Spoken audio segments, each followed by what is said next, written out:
Rasul untuk apa diutus di tengah-tengah kita? Untuk memanusiakan manusia supaya duduk pada derajat manusia.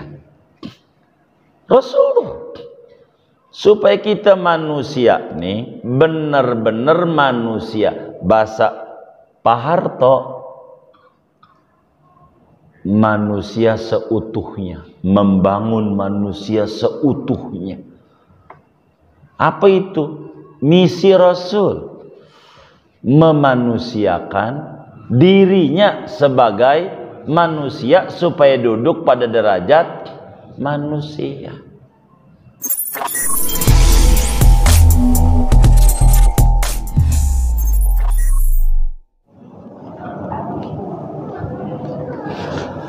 Assalamualaikum warahmatullahi wabarakatuh.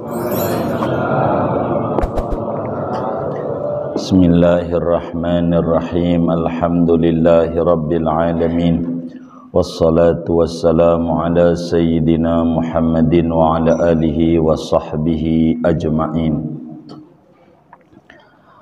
Amma ba'du, faqad qala al-imamul muallif rahimahullahu ta'ala wa nafa'ana bihi wa bi barakati ulumih wa ghafara lahu wa limasyaikhihi wa limasyaikhina amin. An Umar aidan radhiyallahu anhu qala, diriwayatkan dari Sayyidina Umar bin Khattab radhiyallahu anhu aidan pula ia berkata, bainama nahnu julusun 'inda Rasulillah sallallahu alaihi wasallam dzata yaumin, pada di antara waktu adapun kita para sahabat, yaitu duduk-duduk di sisi baginda Rasulullah sallallahu alaihi wasallam dzata yaumin, pada satu hari. Idh tala alaina rajulun, tiba-tiba muncul nongol atas kita oleh sosok laki-laki, syadidu bayadis siyabi, yang sangat putih pakaiannya, syadidu sawadi sya'ri, yang sangat hitam rambutnya, la yura alaihi atharus safar, yang tidak terlihat atas laki-laki itu oleh bekas perjalanan jauh, wala ya'rifuhu minna ahadun, dan tidak mengenal akan laki-laki itu daripada kita para sahabat oleh seorang pun. Hatta jalasa ilan Nabi sallallahu alaihi wasallam, sampai duduk laki-laki itu menghadap kepada baginda Nabi sallallahu alaihi wasallam. Fa asnada rukbatayhi ila rukbatayhi, maka ia menyandarkan akan dua lututnya kepada dua lutut Nabi. Wa wada'a kaffaihi ala fakhidaihi, dan ia meletakkan dua telapak tangannya di atas dua pahanya. Wa qala, dan ia berkata, ya Muhammad, wahai Nabi Muhammad, akhbirni anil Islam, ceritakan olehmu kepadaku tentang Islam. Faqala Rasulullah sallallahu alaihi wasallam, maka menjawab oleh Rasulullah sallallahu alaihi wasallam, al-Islam an tashhada an la ilaha illallah wa anna Muhammadar Rasulullah. Islam itu bahwa kau bersaksi akan bahwasanya yaitu tiada Tuhan kecuali hanya Allah, dan bahwa Nabi Muhammad itu utusan Allah. Wa tuqimas salata, kamu mendirikan akan salat. Wa tu'tiyaz zakata, kamu membayar akan zakat. Wa tasuma Ramadan, kamu puasa pada bulan Ramadan. Wa tahujjal baita, dan kamu berhaji ke Baitullah. In istata'ta ilaihi sabila, jika kamu mampu menuju Baitullah akan jalannya. Qala, berkata laki-laki itu, sodaqta, benar engkau. Qala, berkata Umar, fa'ajibna lahu, maka terheran-heran oleh kami bagi laki-laki itu. Yas'aluhu wa yusaddiquhu, ia bertanya pada Nabi dan ia membenarkan Nabi. Qala berkata laki-laki itu, fa akhbirni anil iman, beritakan olehmu akan daku tentang iman. Qala Nabi menjawab, an tu'mina billah, hendaknya kamu percaya kepada Allah, wa malaikatihi dan malaikat Allah, wa kutubihi dan kitab Allah, wa rusulihi dan utusan Allah, wal yaumil akhir dan hari kemudian, wa tu'mina bil qadar, kamu percaya dengan takdir, khairihi sebaik-baik takdir, wa syarrihi dan seburuk-buruknya. Qala berkata laki-laki itu, sadaqta, benar engkau wahai Nabi Muhammad. Al hadis bitulihi, sempurnakan hadis ini, panjang sekali isinya. Jadi segini aja. Wallahu a'lam bishawab.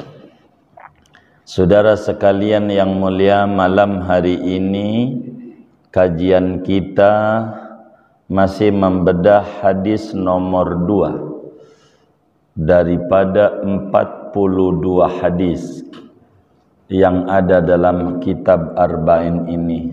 Tinggal 40 lagi. Oh bukan tinggal, masih banyak. Masih banyak. Kebanyakan. Dan malam hari ini kita memasuki pembahasan rukun iman kepada Rasul. Jadi ketika Rasulullah sallallahu alaihi wasallam ditanya oleh malaikat Jibril yang berupa laki-laki kala itu, apa itu iman gitu. Maka Nabi menjawab, rukun iman ada 6. Percaya kepada Allah, percaya kepada malaikat Allah, ketiga percaya kepada kitab Allah, keempat percaya kepada Rasul Allah, kelima percaya kepada hari kemudian, dan 6 percaya kepada takdir. Malam hari ini kita akan membahas makna beriman kepada Rasul Allah. Saudara, ada Rasul, ada Nabi. Apa itu Nabi? Apa itu Rasul? Nabi ini mustaq dari naba, yang artinya berita. Maka Nabi artinya orang yang memberitakan dari Allah.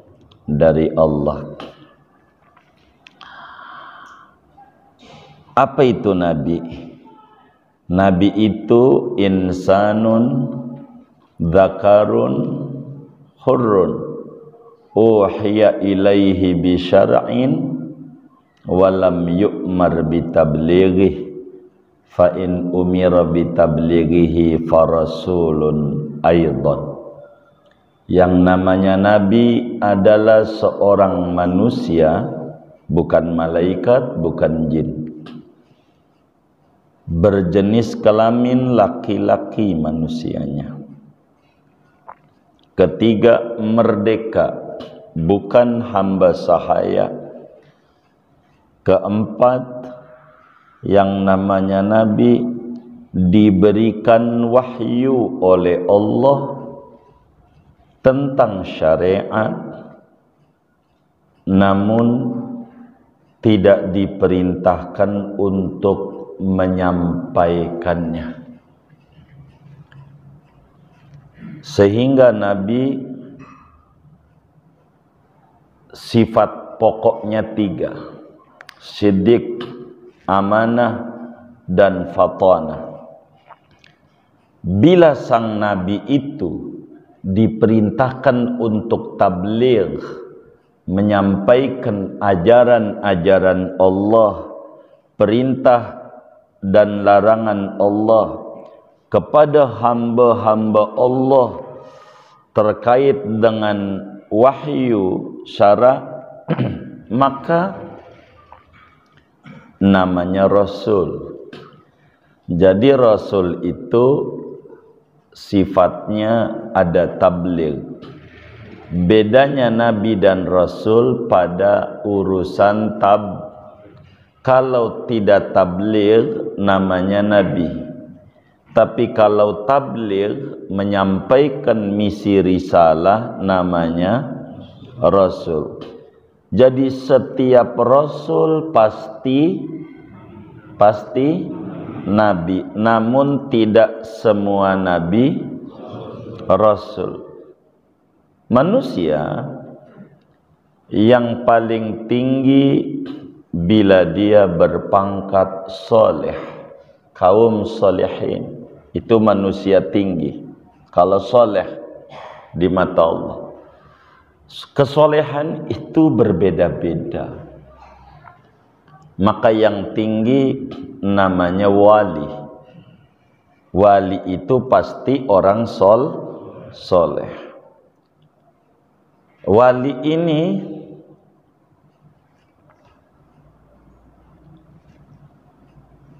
dipilih oleh Allah. Yang paling tinggi namanya nabi.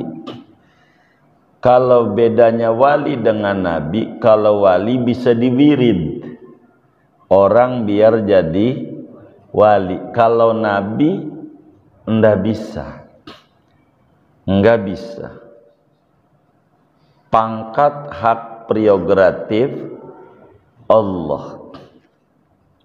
Dari nabi ini masih disaring karena berbicara ibadahnya.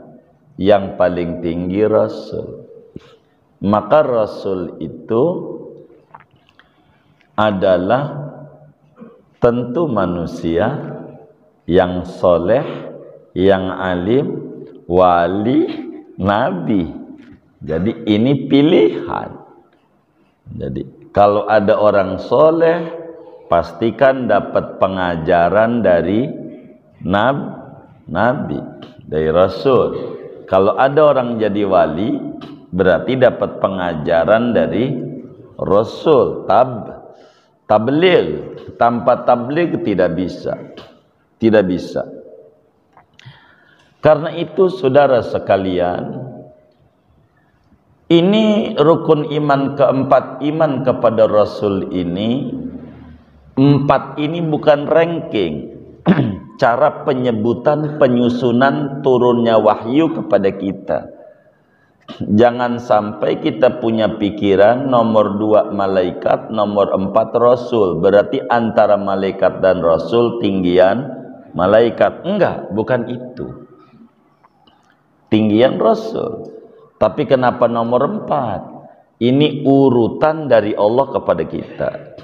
Jadi Allah itu nurunin wahyu, prosesnya melalui dari malaikat ini ngebawa kitab. Makanya kitab nomor 3. Kitab ini diberikan kepada rasul nomor 4. Ini urutannya begitu. Rasul disampaikan kepada kita. Ini bukan ngomongin derajat kedekatan dengan Allah. Antara malaikat dan rasul tinggian rasul. Penyebutan malaikat nomor 2 bin nisbah urutan. Makanya kitab nomor 3. Padahal nggak ada akalnya. Begitu saudara. Perlu diketahui oleh kita bersama bahwa manusia adalah makhluk yang mulia di mata Allah. Menjadi khalifatullah fil ardi, itulah kita, pengelola, wakil Allah di muka bumi. Dan kita diberikan akal oleh Allah. Dari sini kita dibebani oleh Allah untuk menjalankan perintah dan menjauhi larangan. Di sana ada ganjaran, di sana ada siksaan dari perbuatan yang dilakukan oleh kita bangsa manusia. Kalau perbuatannya baik, maka balasannya baik. Kalau perbuatannya buruk, maka balasannya buruk. Maka manusia ini supaya derap langkahnya tidak mengikuti akal, maka butuhlah kita ama Rasul, supaya akal ini tunduk kepada syariat, bukan syariat tunduk kepada akal. Jadi agama ini datang berdasarkan wahyu, bukan berdasarkan akal. Wahyu yang dibawa oleh malaikat dan disampaikan kepada Rasul. Maka agama ini datang berdasarkan wahyu, bukan semena-mena akal. Bukan. Itu agama. Maka apa butuhnya kita kepada Rasul? Amat sangat banyak. Mengapa kudu ada Rasul buat kita? Mengapa Allah kudu ngangkat Rasul untuk kita? Pertama, untuk menunjukkan tentang pencipta, bahwa alam ini semesta ada Tuhan yang mencipta, ada Tuhan yang mengatur, namanya Allah. Akal tidak nyampe kepada nama. Nggak bisa akal ngomongin nama. Ada perempuan, hidungnya mancung, kulitnya putih, kita bakal bilang tuh perempuan namanya nggak tahu. Kalau nama kudu ada yang bilangin. Kita akan tahu bahwa alam semesta ini indah, cantik, betapa langit tanpa tiang, indah. Pasti yang nyiptain luar biasa. Siapa namanya? Enggak tahu. Akal, kudu ada yang bilangin. Nama Tuhan itu Allah. Maka asyhadu alla ilaha illallah, dibilangin. Maka saudara, kita butuh kepada Rasul untuk memberikan bimbingan hidayah siapa Tuhan kita. Kita butuh. Kedua, kita butuh kepada Rasul berbicara tentang yang gaib dari kita, tentang kubur, tentang akhirat, tentang surga. Ini di luar nalar. Maka Rasul itu dibutuhkan oleh kita. Kita ini butuh Rasul untuk tahu apa undang-undang Allah bagi orang yang nggak sholat, apa undang-undang Allah keuntungannya bagi yang sholat. Akal nggak bisa. Akal ini kalau ngomongin halal sama haram nggak nyampe. Akal bisa nyampe enak sama nggak enak. Ini daging ini enak nggak? Enak. Halal. Akal nggak bisa. Untuk mutusin halal, kudu ada yang ngebilangin. Ini halal, ini haram. Kudu ada yang bilangin. Itu yang bilangin tuh wakil tuh Tuhan. Itu yang bilangin. Karena akal nggak bisa. Nggak bisa. Kudu ada yang bilangin. Maka kita butuh ama Rasul.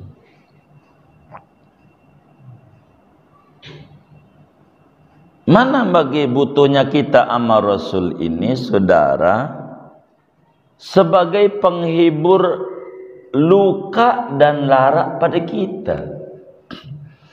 Manakala kita mendapat cobaan hidup, kita bakal ngukur.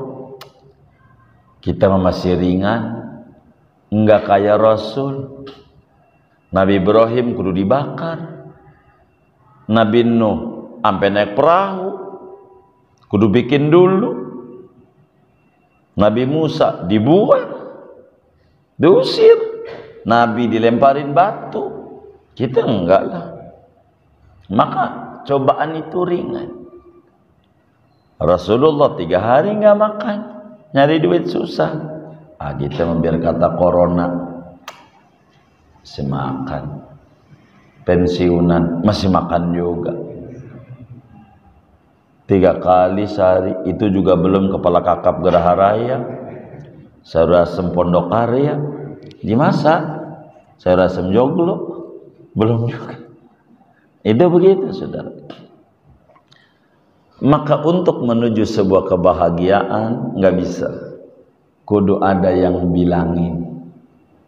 Bahasa Indonesia aja kan sehari-hari kita ngomong bahasa Indonesia, perlu ada guru.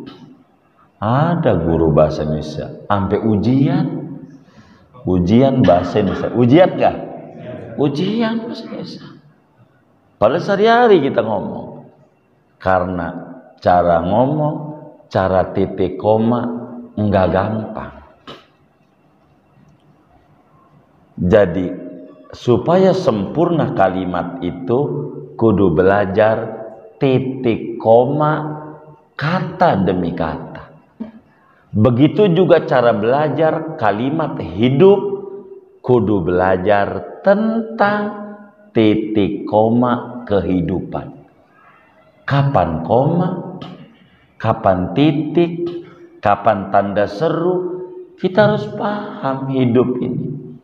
Enggak boleh enggak pakai tajwid. Udah jalan semrawut aja, kagak ada tajwid jalanan, enggak ngerti idgham, udah enggak bisa begitu. Kudu arti, ada peraturan. Maka Nabi itu kita kudu butuh sama Nabi. Maka saudara, karena Rasul ini wakil Tuhan, maka ada ciri-cirinya 4. Rasul itu siddiq, tidak bohong seumur-umur, dari kecil sampai meninggal dunia, meskipun dalam keadaan canda, Rasul enggak bohong. 2. Rasul itu amanah, tidak pernah ngerjain dosa. Jangankan dosa yang makruh pun tidak. Perbuatan Rasul kisaran kalau enggak wajib sunnah. Itu Rasul. Enggak ada Rasul yang berbuat dosa, kagak ada. 3. Rasul tabligh, mau pahit mau manis, apa yang Tuhan suruh untuk sampaikan seluruhnya disampaikan.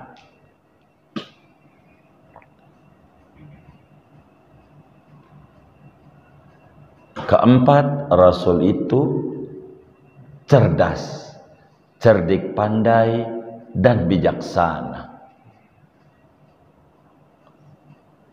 Karena Rasul ini wakil Tuhan untuk kita membimbing, menuntun, mengarahkan kita, maka Rasul ini jujur supaya kita bisa ikut. Kalau bohong sulit ikut. Amanah, cerdas, nggak mungkin Tuhan mengutus yang bodoh, nggak mungkin. Begitu. Rasul, apa ini hukum ini? Gua juga gak ngerti. Rasul, hukum ini apa? Gua juga ngerti. Kalau yang jawabnya begini, kita mau ikut nggak? Kagak. Rasul tuh kudu tahu. Maka cerdas Rasul. Tapi harus paham, Rasul makan nggak? Loh, manusia. Kalau nggak makan, lapar. Kalau nggak minum, haus. Rasul demen perempuan nggak? Iya, manusia. Begitu. Tuh, padahal udah ngimamin di masjid, tapi sama perempuan demen. Mau ngimamin mau kagak. Sama perempuan mah demen. Emang itu naluri. Zuyyina linnasi hubbus syahawati minan nisa. Begitu. Itu namanya naluri manusia. Boro manusia yang punya akal, yang agak punya akal. Saya belum pernah lihat ada ayam jago miring-miring ngelihat ayam jago, kagak. Ayam jago aja kagak demen sama ayam jago. Demennya sama apa? Sama babon. Ayam jago. Lah, bila ada manusia, ayam jago demen sama ayam jago, miring. Kalah sama ayam. Bener nggak? Begitu. Ayam aja kagak ada itu ayam jago demen ayam jago. Mau adu batangan. Jangan dicatat batangan apa. Mau kemana? Itu miring. Kalau manusia, kalau ada satu negeri memberikan peraturan undang-undang untuk boleh tuh ayam jago demen ayam jago, itu yang membuat peraturan miring. Begitu. Nggak ada. Ayam aja agak demen sama ayam jago. Demennya sama ayam babon. Itu ayam. Naluri. Masa kita orang laki demen sama laki? Miring. Begitu. Bener nggak? Ini nggak waras. Kudu dibawa ke grogol. Begitu. Maka ndak bisa, akal sehat sulit untuk menerima, sulit. Begitu. Tapi ini hak asasi, bukan hak asasi, ini ada saraf yang nyangkut. Bukan hak asasi. Hak asasi manusia akan dihargai bila si manusia itu mengerti hak Tuhan. Gitu. Bila hak Tuhan dilanggar, maka hak asasi manusianya tidak ada. Begitu. Jangan sampai manusia kalah sama ayam. Ayam aja demennya ayam jago. Ayam jago tuh, ayam laki artinya. Demennya sama ayam laki sama apa ayam perempuan? Ayam. Kan kita beda sama ayam. Jadi laki demen sama laki, miring. Begitu saudara. Ini jangan sampai ngangguk-ngangguk nggak ngerti ini.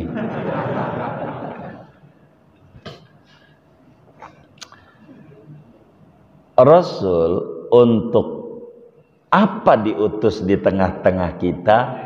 Untuk memanusiakan manusia supaya duduk pada derajat manusia.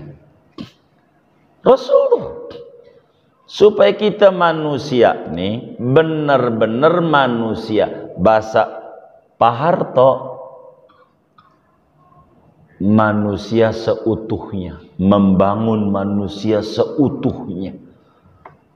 Apa itu?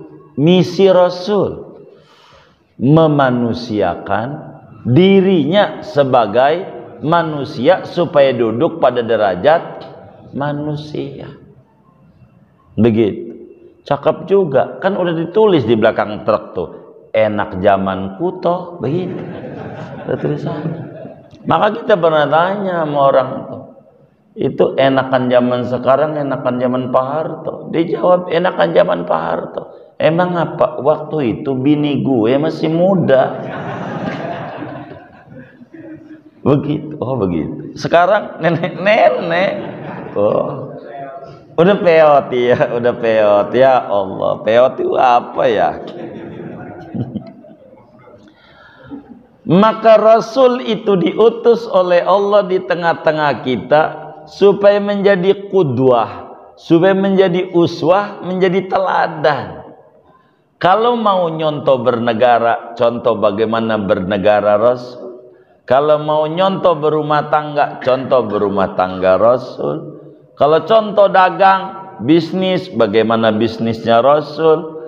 Contoh mendidik anak, bagaimana Rasul mendidik anak. Contoh berkeluarga, Rasul juga berkeluarga. Semuanya ada. Maka hajat kita kepada Rasul untuk menjadi teladan dan idola kita. Kenapa orang mengidolakan si fulan, si fulan, si fulan? Karena dia tidak mengerti Rasul. Kita ini butuh idola Rasul. Karena manusia itu butuh sampel, butuh contoh supaya gampang. Kalau kita nyontoh malaikat nggak bisa. Malaikat nggak doyan perempuan. Lah kita kagak nikah, lah mau ngapain? Golok punya tiap hari dicuci, dipakai kagak, kan miring ya kan? Punya golok. Ya Allah, begitu. Golok dicuci mulu. Iya nggak dipakai, makan nikah nggak apa-apa. Malaikat nggak doyan ongol-ongol, kita doyan. Nyontohnya susah. Kita menyontoh binatang nggak ada akalnya dia. Maka contoh yang ada keseimbangan akal dan nafsu, itulah manusia yang jadi Rasul Allah. Maka hajat kita kepada Rasul karena kita butuh kepada qudwah, butuh kepada uswah. Laqad kana lakum fi rasulillahi uswatun hasanah. Setiap problem yang menimpa kehidupan kita, semuanya menimpa pada Rasul. Kita miskin, ada Rasul miskin. Nabi Isa rumah nggak punya, baju nempel di badan, maka gelarnya Isa al-Masih. Tapi biar kata miskin, ngontrak nggak kuat, tapi Nabi Isa ibadah. Kalau kita biar kata miskin, kontrakan punya. Begitu, biar kata miskin, bini punya. Kadang miskin bininya dua lagi. Ya Allah, itu sebuah miskin yang kayak begitu. Ya Allah. Anak punya, Nabi Isa anak nggak punya, bini nggak punya, rumah nggak punya, ibadah. Masa kita nggak ibadah? Kalau kita kaya, Nabi Sulaiman kaya, tahajud, segalanya punya. Lah timbang kita punya mobil atu, itu juga bunyi klaksonnya kredit, kredit. Lalu kita kagak tahajud, kalah sama Nabi Sulaiman. Apa yang mau dibanggakan? Nggak ada. Kita sakit, ada Nabi Ayub. Kita karyawan, ada Nabi Yusuf. Semuanya ada, sampel. Tapi tidak ninggalin ibadah sama Allah. Ini Rasul. Maka kita butuh kepada Rasul. Inilah makna iman kepada Rasul, bahwa Allah mengutus hamba-hambanya untuk dijadikan sampel kepatuhan kepada Allah. Maka mematuhi Rasul sama dengan patuh kepada Allah. Man yuti'ir rasulah faqad ata Allah. Ati'ullah wa ati'ur rasul. Anda patuhi Allah, patuhi Rasul. Patuh sama Rasul sama dengan patuh sama Allah, karena Rasul ini orang yang paling patuhnya sama Allah. Itu Rasul. Rasul ibadah, ibadahnya maksimal, witir 11 tiap malam. Itu Rasul. Padahal udah pasti masuk surga. Lah kita masuk surga aja belum tentu. Ibadah males-malesan, mau nyontoh siapa? Begitu. Mana umur kita udah jauh lagi. Udah 60, udah sore ya 60 mah. Udah sore. Mananya perjalanannya udah mau nyampe garis finish. Kalau udah 60. Lah kalau kita kagak mau ibadah, mau kemana? Begitu. Mau kemana? Kita harus ibadah. Mencontoh Rasul. Maka Rasul itu memberi kabar gembira dengan surga. Tidak ada maksa. La ikraha fid din. Nggak ada yang dipaksa. Hanya bilangin doang. Anda patuh sama Allah, balasannya ini. Anda nggak patuh, hukumannya ini. Bilangin doang. Itu Rasul. Urusan patuh dan tidak terserah kita, karena kita dikasih akal. Maka akal ini kudu tunduk sama wahyu. Kalau enggak, bahaya. Begitu. Supaya kita paham betapa kita butuh kepada Rasulullah sallallahu alaihi wasallam. Maka Rasul itu, saudara, karena salah satu sifatnya adalah siddiq, dibekali mukjizat. Apa itu mukjizat? Mukjizat itu adalah perkara yang luar biasa, di luar nalar logika, yang munculnya dari seorang Rasul sesudah menjadi Rasul. Namanya Jadi mukjizat itu perkara luar biasa yang keluarnya dari seorang Rasul sesudah jadi Rasul. Kalau sebelum jadi Rasul namanya irhas. Kayak Nabi masih kecilnya, atau waktu dagang ditutupi awan, irhas. Api yang disembah oleh Raja Persia mati waktu Nabi lahir, irhas. Irhas itu ciri-ciri keajaiban, ciri-ciri ini orang bakalan jadi Rasul, gitu. Namanya irhas. Itu begitu. Tapi kalau dari seorang wali, perkara luar biasa, namanya karomah. Kalau dari orang soleh biasa, namanya ma'unah. Perkara luar biasa. Namanya ma'un.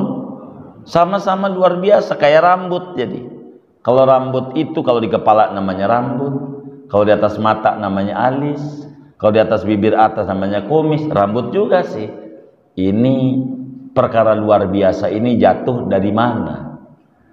Itulah nama akan berbeda. Begitu. Mukjizat ya Rasul, wali karomah. Maka wali-wali ada karomahnya banyak. Mengingkari karomatul aulia berujung mengingkari mukjizatul anbiya. Mengingkari keramat-keramat wali itu berujung pada mengingkari mukjizat Nabi. Orang wali dikasih karomah sama Allah. Banyak. Di Quran itu ada yang tidur 309 tahun. Enggak berubah badannya. Itu Ashabul Kahfi. Namanya karomatul aulia.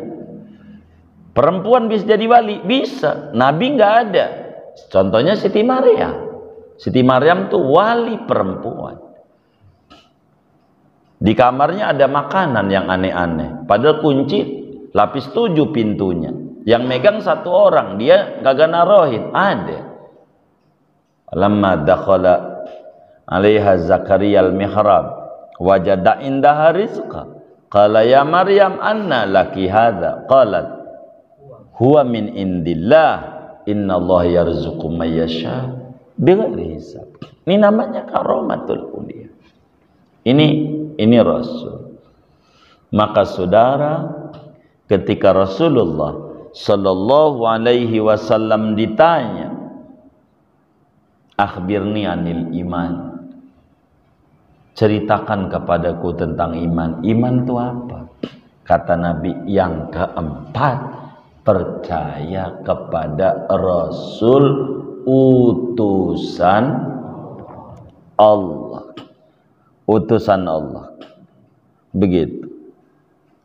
Bolehkah Allah enggak mengutus Rasul? Kalau ditanya akal, boleh saja. Menyuruh kepada kita semua, boleh. Tapi kenapa? Kalau langsung kepada kita belum tentu kuat untuk menerimanya. Maka ada tingkat kelebaran jiwa berbeda-beda. Maka Rasul itu orang cerdas luar biasa, pinternya luar biasa, akhlaknya luar biasa, fisiknya luar. Jadi semua Rasul tuh ganteng, gak ada yang jelek, gak ada. Ganteng. Jadi untuk mencela fisik aja gak ketemu. Kalau kita mau ketemu aja, manakala sempurna kita, maka ketemu kekurangannya. Itu kita. Itu perempuan cakep banget, mancung, kulitnya putih, cuman pendek tuh. Jadi ada cumannya ini. Cuman tuh kekurangan. Pokoknya mesti bakal ketemu kekurangannya. Begitu. Makin dideketin, makin ketemu banyak. Dulu dia waktu masih pacaran udah paling sempurnanya. Pas sudah nikah, ya Allah. Begitu. Bener nggak? Tuh bener katanya. Ya Allah. Itu begitu. Kalau Rasul enggak. Makin didekati, makin kelihatan sempurna. Dicari kekurangan, ditemukan kelebihan. Dicari kerendahan, ditemukan ketinggian. Kalau kita beda. Begitu saudara. Beda.